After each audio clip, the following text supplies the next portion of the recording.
ស្វាគមន៍ពុកម៉ែបងប្អូនទាំងអស់គ្នាចូលមកទស្សនានៅតម្រុយឆ្នោតអាវងហើយនៅថ្ងៃនេះផងដែរក្រុមតម្រុយឆ្នោតអាវងយើងខ្ញុំក៏បានយកនៅលេខ3គ្រាប់ដូចជាសពមួយដងដើម្បីយកមកចែកជាតម្រុយឆ្នោតយួនជូនទៅកាន់ពុកម៉ែបងប្អូនប្រិយមិត្តទាំងអស់គ្នាប៉ុន្តែមុននឹងចូលទៅទស្សនាសូមកុំភ្លេចជួយចុច Subscribe អ្នកមួយផង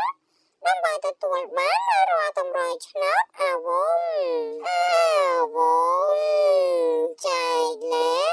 ខច្បាស់22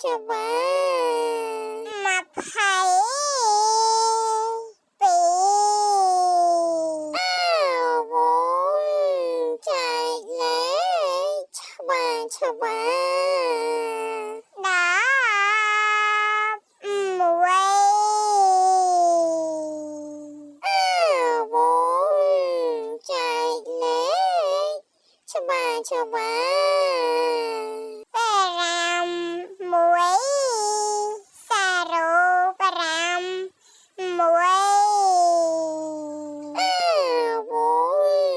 ចែកលេខច្បាស់ច្បា